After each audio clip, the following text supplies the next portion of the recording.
What is up, my Ammonites? It's your boy Yen Guy, and welcome to Monster Hunter Monday. Yeah, now, I know this is kind of a little something different than I usually do, but I figured I'd give a little something, a little special for you guys. But to start this little tradition off, I decided to do a little bit of research, cause all of us are really wanting a certain monster that we all know and love, especially on this channel.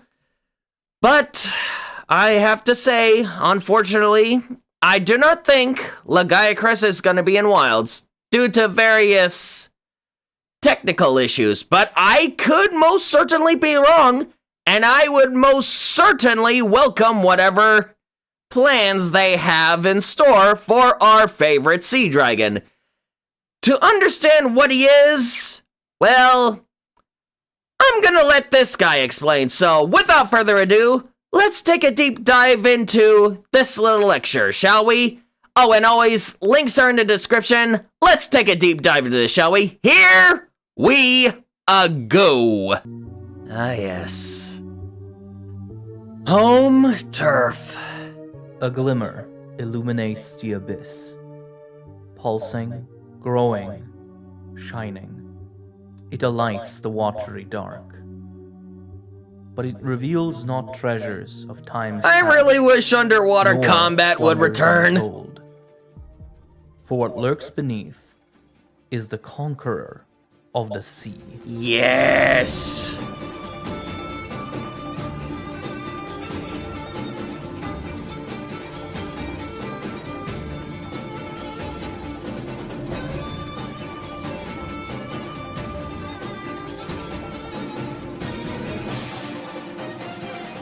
The King of the Sea. Let's go.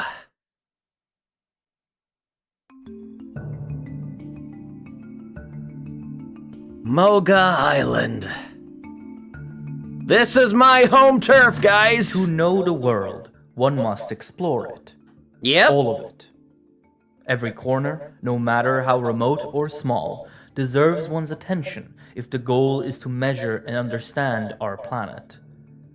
This is a lesson the Hunters Guild learned when it investigated the folklore of distant lands and ventured into a lost continent, to be rewarded with discoveries that shook and delighted the minds of all who partook. It was a lesson that went on to inform their future actions thoroughly, as the Guild began scouring their maps for uncharted territory. One part of the world that had at this point been known about but scarcely investigated. I really wish that Capcom actually made the a collection of islands that the name locations canon in the. Oh, this guy really does great rough work. waters and a prior focus on more economically established regions had thus far prevented any meaningful guild venture into the area. But that was about to change. Newly invigorated by their experiences in Fonron, Guild researchers rushed towards the island district.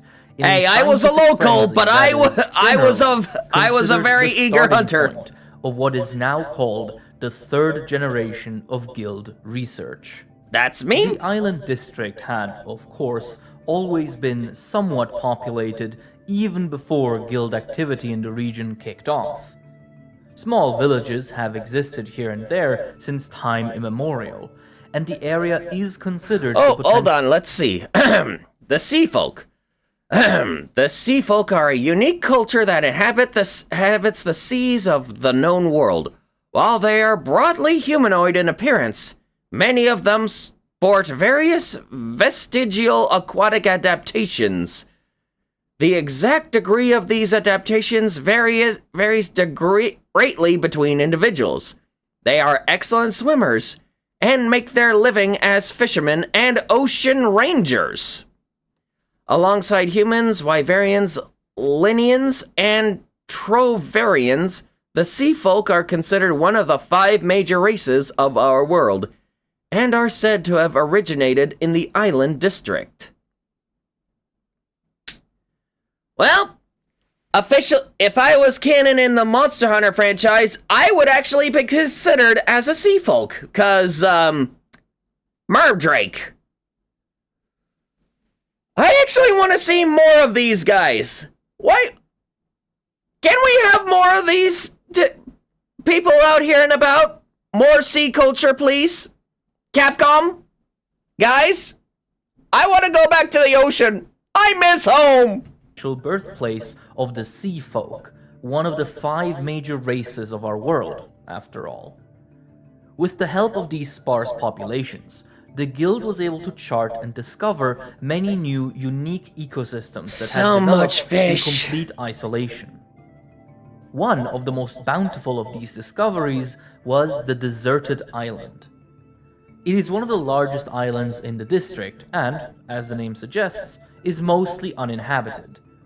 A single settlement named Moga sits on its coast. Okay, reading Moga Village. Situated on the largest island in the archipelago, Moga Village generally serves as the main liaison between the Hunters Guild and the island district. This small fishing village is often beset by trimmers, but its inhabitants soldier on all the same. The village chief was once a renowned hunter, and is, at his status as graded Moga, a degree of luxury and connection in the wider world. Besides the chief, the village is also home to a small but feisty fishing fleet. Yes, as you can see, with the shark hanging by to dry. Probably gonna cook it for dinner at some point. Yeah, don't think I didn't notice any of those details, Beck and Try. I also saw the manta rays down beneath the docks. Just wanted to point that out, all those small details, but anyway. Hunters from Moga have originated a unique underwater combat style and are highly valued for quests near the sea. Yep. That was where I came from. I was actually one of the very few who actually is very good at underwater combat. And Capcom, again, I really hope you bring tridents back, 'cause that's my signature weapon. And it is from there that the guild was able to extract valuable insight into this new region.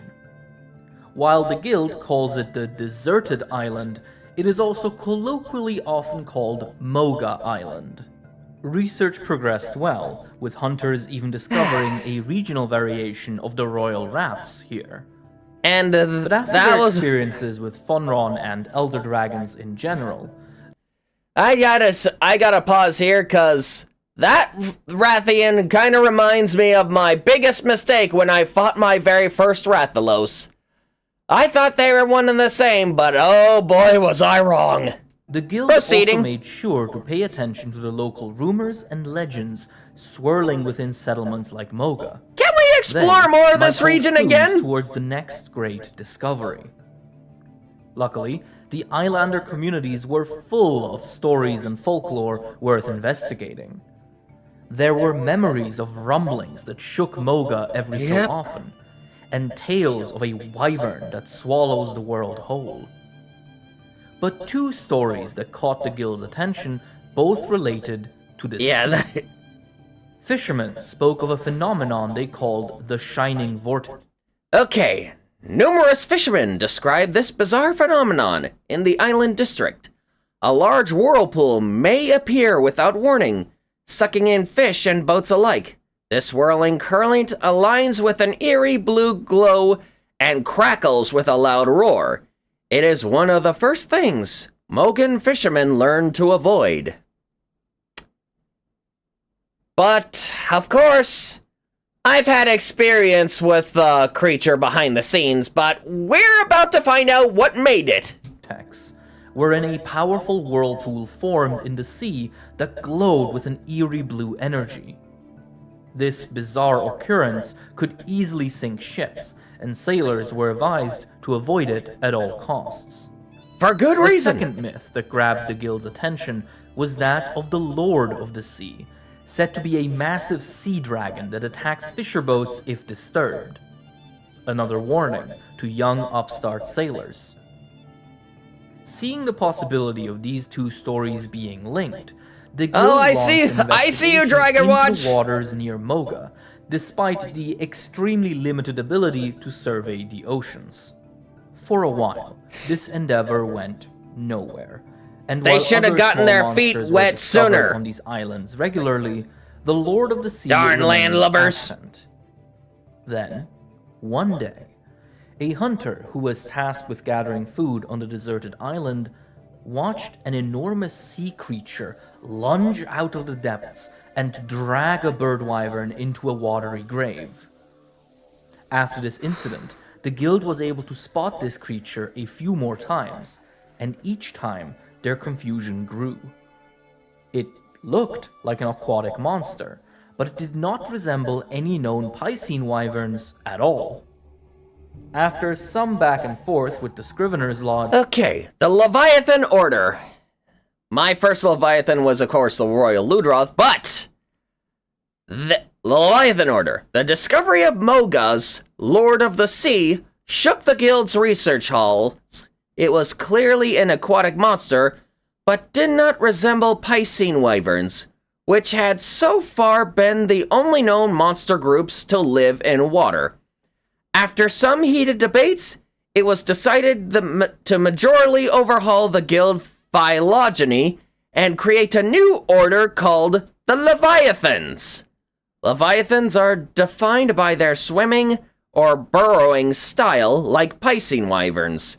They inhabit some kind of medium, like water, mud, or even lava. But unlike piscine wyverns, they have a slender, flexible bodies and walk on four legs when on land. Their shoulders are also angled differently, such that they can generally hold their underside quite close to the ground. Much like crocodilians. I never really fought a dangerous piscine wyvern until World, but, well, who knows if I may fight a few dangerous ones in the future, because the ones I fought are not exactly anything to write home about. They're just fish, and they're just daily fish. it was decided to revise the guild's evolutionary tree yet again, and create As an it entirely should, new after classification discovering of something like monsters. this. The Leviathans, the Yeah. first member of which was to be this newly discovered ruler of the island district. In honor of one of the stories surrounding it, the guild named the monster Shining Vortex in Mogan, Lagiacrus. Lagiacrus. The lagiacrus is considered the archetypical Leviathan, and is often used to define the entire classification. Leviathans, like piscine wyverns, are wyverns that predominantly move by swimming through or burrowing into some kind of medium, be it water, mud, or even lava. But unlike piscine wyvern, Leviathans walk on four legs when on solid ground, and come in a wider variety of shapes. It's the general body The plan lagiacrus if you're gonna represents move one on of to those land. general body plans. A long, slender body with a highly flexible spine. Looking at it as an individual monster, the lagiacrus earns its title as Lord of the Sea through some excellent aquatic adaptations. It is covered in blue scales that make it disappear I'm actually easily impressed into how sea. how A coat people are that is managed to only mod this interrupted by thing into orange-brown Rise. protrusions lining its back and head. Its long tail functions as a fin that can create strong propulsive force through horizontal motion, and the massive hood on the Leviathan's neck is highly muscular, able to manipulate and direct water currents to its advantage with slight alterations. I really understand. The result I of these kind of find it adaptations intriguing is that why the it has that lagiacrus is cobra an hood, unrivaled but swimmer, yeah, if despite it's its good for enormous swimming, size. who am I to argue? Underwater, it can propel itself at high speeds while still remaining highly maneuverable. But the lagiacrus is not fully aquatic. It has lungs and needs air regularly. Researchers estimate that it can only stay underwater for about 12 hours at a time before having to surface again.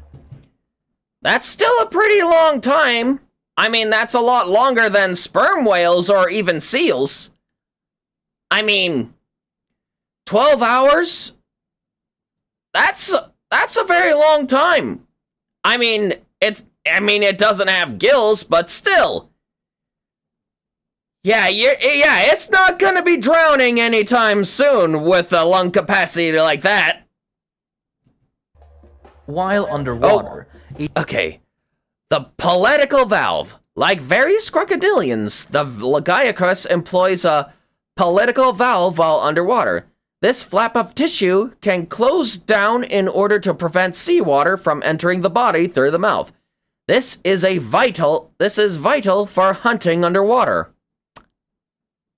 And in general communication, among other things, but yeah. a palatal valve in its throat closes up in order to prevent its lungs filling with water, only opening up again when the creature reaches the surface. The lagiacrus is fully carnivorous and hunts both underwater and at the water's edge to fulfill its I really love the needs. fact that it has basically a double set of Predominantly teeth. hunts small monsters such as Aptonoth, with its main strategy being to grab them with its maw and drag them into the water. This Like is enabled crocodiles. by Lagiacrus's spectacularly powerful bite. Its teeth are, oddly enough, shaped. Okay, lagiacrus teeth. The lagiacrus mouth is lined with teeth that exhibit hybrid characteristics of both land and ocean predators. They are sturdy enough to bite through the scales and hides, but long enough to also penetrate through blubber and fat. This is clear indication that the lagiacrus is adapted to hunt both land and sea prey. Outside its actual teeth, the lagiacrus also grows 16 pseudofangs, which sit outside of the mouth and connect directly to its armored shell. These structures are strong and sturdy and allow for an even more powerful grip on the prey. This feature may have developed specifically to help drag heavier land prey into the water. You know, after seeing all these, I'm actually wondering if there'll be a crocodile-based Leviathan, aside from lagiacrus. Because if they're bringing lagiacrus back as a form of crocodile, I would imagine a lot of new hunters would be absolutely terrified. Much like those of terrestrial carnivores, but elongated beyond what is usually seen on land. The guild believes that this structure is a sort of all-rounder build. It has the robustness of terrestrial teeth that allows biting through scales and fur, but their elongation also ensures a solid grip through the fat and blubber layers that are more common in aquatic prey. In addition to its true teeth, the lagiacrus also has 16 not even land pseudofangs is safe outside from of its this mouth, sea monster. which further enhance its grip and allow it to drag even large land prey into the abyss. It can also fight off competing predators with its long claws. These might, however, not exist for much longer. Some guild scholars believe that their odd shape is an indication that they are actually in the process of evolving into fins. they spend a lot of time in the water, so I wouldn't imagine being that useful with claws. In the water. Its prey there mostly consists of Epioth, a small leviathan species that was discovered shortly after the lagiacrus. And they do taste like salty beef. I can testify. It's delicious. When it finds suitable prey, the lagiacrus begins its assault. By swimming around them rapidly and manipulating the water with its hood, it creates a whirlpool that traps prey in a swirling vortex. Once its target is immobilized by the currents, the lagiacrus displays its most outrageous ability. The orange-brown protrusions on its back. Yep, beware of the shell shockers. The protrusions of the lagiacrus's back are special organs called shell shockers. They sit on top of a layer of electrolytic. Hang on, sorry.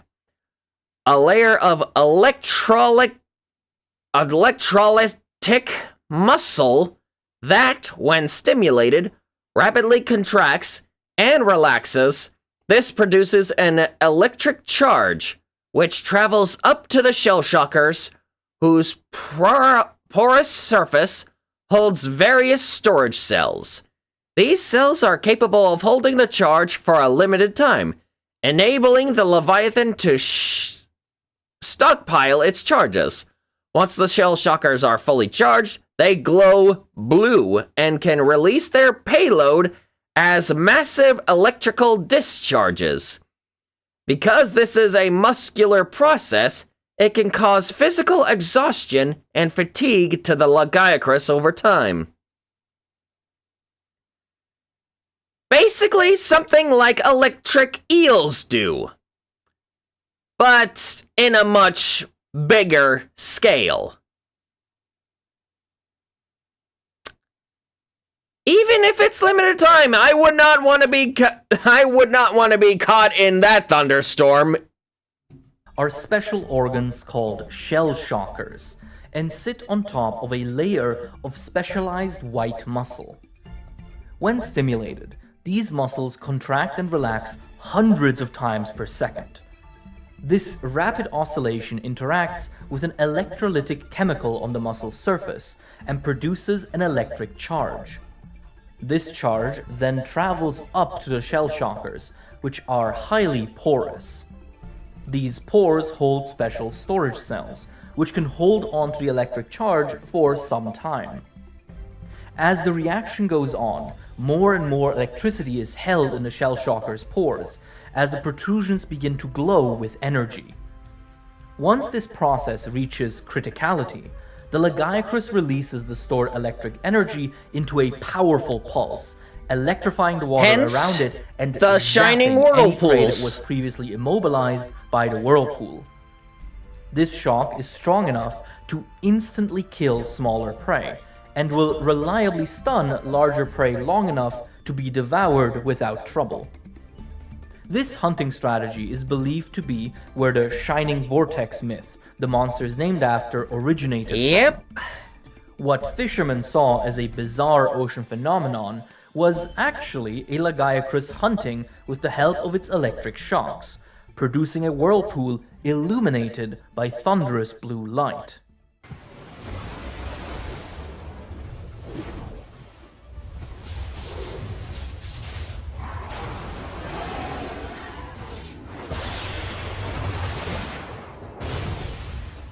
For some time, researchers were puzzled as to why it didn't use its shell shockers when hunting on land as well. The electric Well, it still has the electric would blast. certainly be a powerful asset against competing land predators, such as the rafts, who are known to be weak to thunder element attacks. They eventually reached a very simple answer. The lagiacrus doesn't use them on land because it can't. The electrical resistance of air is much higher than that of water, and while the shell shockers produce a powerful charge, it is not powerful enough to reliably propagate itself through the medium of air. One could imagine that a lagiacrus could force itself to emit a stronger charge that could work through air, but that doesn't appear to be possible. At least not in this blue species. Rapid voluntary muscle contractions, using them is extremely exhausting already, and the lagiacrus is often forced to rest after using them. Additionally, holding the electric charge heats up the shockers, whose structural integrity seems to rely on being cooled by the surrounding water. What the lagiacrus can do on land and in water, however, is produce a charge that travels not into the shockers, but into a specialized mucus pouch. The charge electrifies the mucus, That's which still a deadly lagiacrus can then attack. spit at terrestrial foes as a limited trump card. This was originally believed to be the only way for lagiacrus to use its thunder abilities on land. There are still countless mysteries regarding the lagiacrus' shell shockers. For example, the horns on its head are actually also just two shell shockers, right down to having pores that can hold electric storage cells. I'm But curious for some about those reason, side horns, these two too. shockers are inactive. While they have been seen glowing on occasion, no lagiacrus has ever been observed discharging electricity from them. Probably Some because the researchers brain is believe right that their there. discharge ability may have degenerated to protect the Leviathan from accidentally frying its own brain. There you But go. a true consensus That's has not been reached yet. Unless we were overlooking it now that I think about it, it might be possible that it's also the storage of this electrified liquid that the lagiacrus produces, therefore allowing it to spit electricity. Might be a theory. I mean, it's not making force fields on electro fields on land, but that's probably how it's still able to defend itself using lightning. What is, however, undeniable is the lagiacrus's ecological dominance. The Lord of the Sea yes. is no false king, for no creature can withstand it underwater. It ruthlessly attacks anything it perceives as a disturbance to its territory, which is why it will sometimes assault and sink fishing boats. While it does find a rival above the sea in Rathalos, the lagiacrus has no natural predators. King of the and is Skies unrivaled versus Lord of the apex Sea? island district. Can we see an actual Its turf most war in powerful this? ability is called Great Discharge, wherein the beast charges its shockers up to maximum capacity and releases all of its energy at once. Anything caught in this blast underwater will be annihilated. Yeah, I've time felt a that lagiacrus shock is vulnerable firsthand. Is after It is not its fun shell having a shockers. toaster in the bathtub. Interestingly, recovering the strength of this organ requires it to rest Wait, on hold on. land specifically. Wait, how which many is did when I it is see? I most think I may. Anything We- caught in this blast underwater will be annihilated. The only times a lagiacrus is vulnerable is after it has Hang on, I overused its see shell some- shockers. Okay, gonna Interestingly. stop right there. Okay, let's see. Let's count the shell shockers, shall we? Let's see.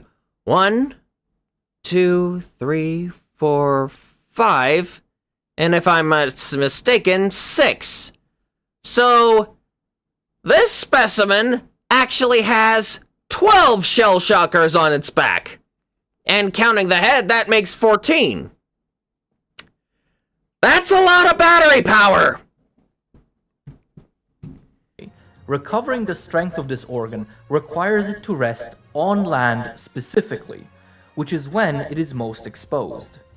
Despite the guild's best efforts, much still remains unknown about the lagiacrus. I mean, you gotta get your Monsters feet are wet in hard order to study research it. at the best of times, and one that can vanish into the deepest oceanic abyss at will is a real challenge to track down and study.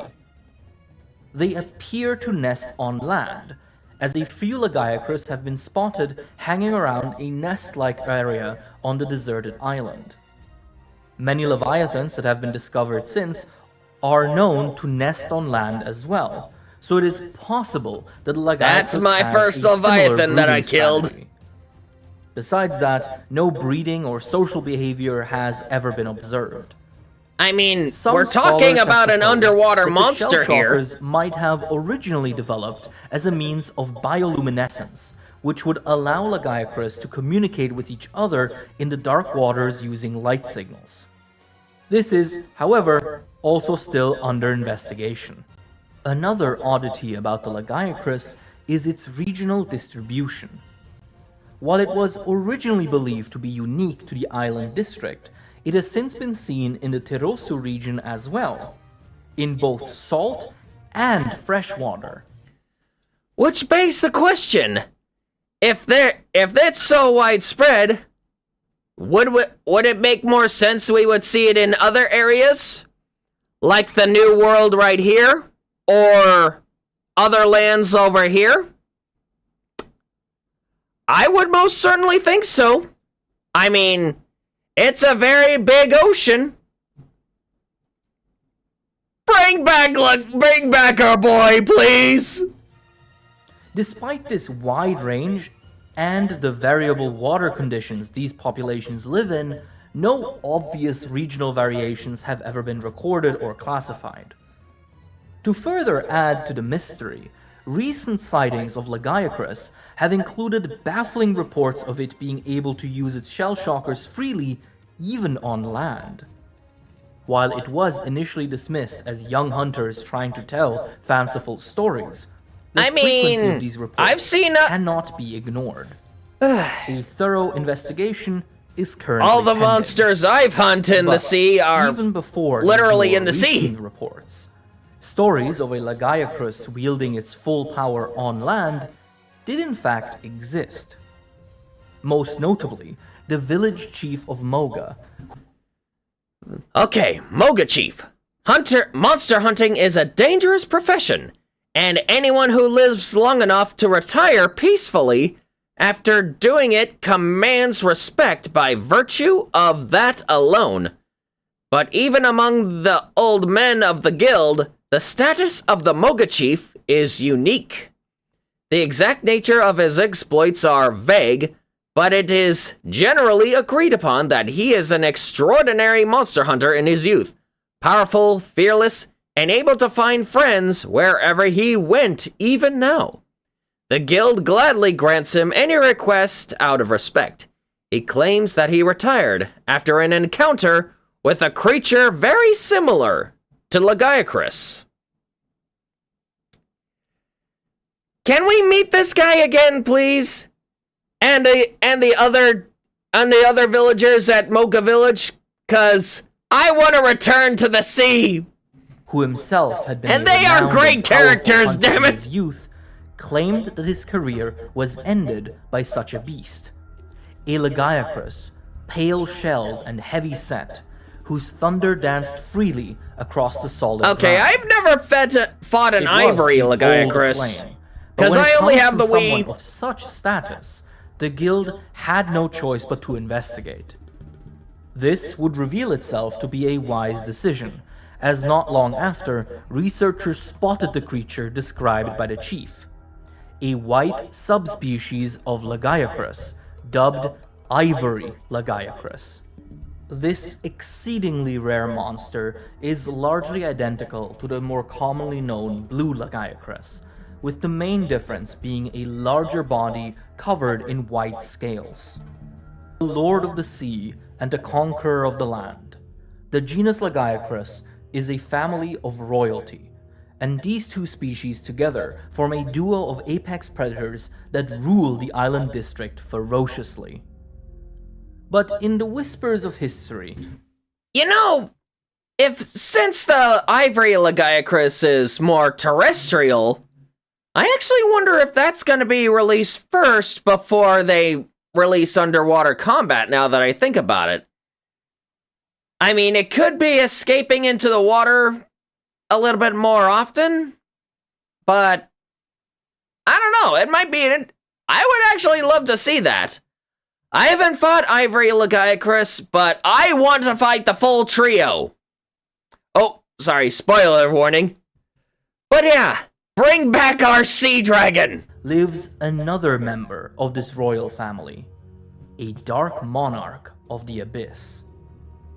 As the guild had studied and unraveled the ecology and life of the lagiacrus genus, many higher-ranking researchers and hunters voiced their unease about how familiar some of these insights seemed.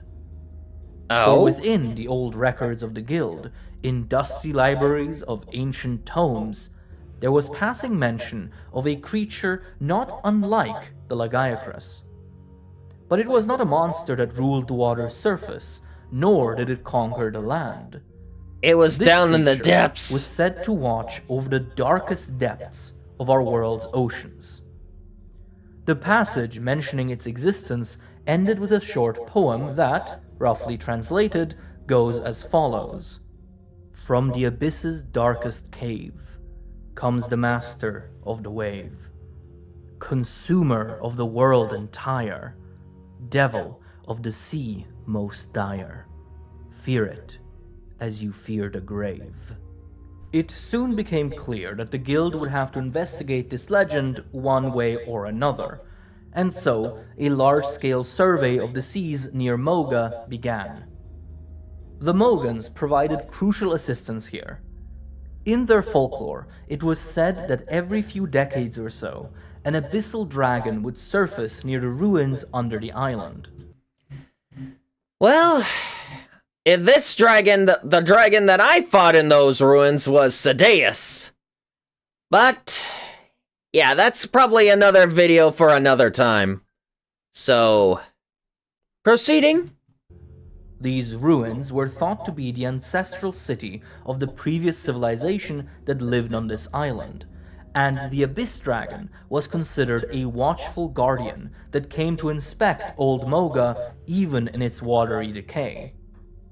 This lead was better than nothing, and so the guild included regular patrols of the underwater ruins into their survey effort. And, soon enough, these efforts would pay off, as a guild hunter did indeed spot the creature that would later be named the Abyssal Lagiacrus. This is the Lagiacrus I want to fight someday! That is to say, a subspecies of extraordinary power and rarity. Recent findings have concluded that the Abyssal Lagiacrus is actually not genetically distinct from the other Lagiacrus species. Instead, it is an extremely old individual, and both blue and ivory Lagiacrus can become Abyssal Lagiacrus if they manage to live long enough. Thus, many scholars are currently petitioning to have it reclassified as a variant. Of all the possible things to call it, there is one word that describes the Abyssal Lagiacrus flawlessly. Powerful. Powerful. Yep. Only the strongest individuals live long enough to transform into this shape, and so every Abyssal Lagiacrus is an unstoppable force, tempered by a lifetime of battle and experience. While the blue species traverse sea and earth alike, and the ivory species rules the lands, the Abyssal Lagiacrus is fully aquatic. This is due to its enormous size. As it ages, the Lagiacrus's body seems to grow continuously, and as the gravity of the overworld makes its weight increasingly unbearable, aging Lagiacrus will eventually abandon the land entirely and descend into the sea, where their weight and size don't slow them down as much. It is in fact believed that this moment is what begins their transformation into an Abyssal Lagiacrus. I actually wonder if Ivory's Lagiacrus would return to the sea when they get old enough at this point. I mean, that's kind of like a unifying fork. Because on one hand you got the blue, and then you got the white, all converging into the Abyssal. Growth is quite intriguing. These elder Lagiacrus then undergo a startling change. Their scales turn fully black, and their swimming skills skyrocket beyond what they were capable of in their youth. Abyssal Lagiacrus are able to create vortexes even in the deepest seas through their circular motions, for example. But the crackling, But how under does the that black work? shell glimmers a hint at a more profound change. Numerous scales glow with an intense, pulsing blue, a property shared with its now massive shell shockers. The thunder discharge produced by an Abyssal Lagiacrus is noticeably more powerful than that of its younger relatives, and also appears darker in color for some reason. But what is truly outrageous the darker is that the coloration Abyssal might be Lagiacrus camouflage. can seemingly maintain an electric charge indefinitely, with energy pulsing through it at all times without ever exhausting it. If it discharges its thunder, it regains its charge almost immediately. For some time, this ability seemed to entirely violate the established laws of our world, and researchers were eager to understand how this was possible. Then, one hunter noted that in a particularly The Thunder Dynamo. For some time, the abyssal lagiacrus's ability to seemingly never exhaust its electric charge appeared to violate the basic rules of nature established by the guild. But as is often the case, a breakthrough came at the bloodied, bruised hands of a hunter. During a brutal battle, this hunter had ripped out an odd fleshy organ from an abyssal lagiacrus. Doing so had instantly disabled its thunderous ability and caused the Leviathan to flee in agony. The mysterious organ was recovered by the guild and has tentatively been named the Thunder Dynamo. Sounds like a very strong battery. Brutal battle. He had plunged his blade into the beast's abdomen and ripped out a small glowing flesh bulb. The abyssal lagiacrus had then immediately lost all of its charge and retreated back into the deep while wailing in pain and rage. Can you imagine him holding that thing whilst underwater? I imagine the poor guy must have been really fried. Ugh. That poor hand is probably losing a hand, or at the very least, having it very numb for at least a month. The guild concluded that this small, bizarre organ must be the key to the abyssal lagiacrus's perpetual charge. How this structure, which is now called a thunder dynamo, functions exactly is still to be determined, but many theories have naturally arisen. One popular hypothesis proposes that the thunder dynamo can somehow extract energy from the molecular agitation in the water caused by the abyssal lagiacrus's electromagnetic aura. This would, in theory, allow for a perpetual recycling of energy. An absurd idea, but when dealing with monsters, one must sometimes be brave with one's assertions.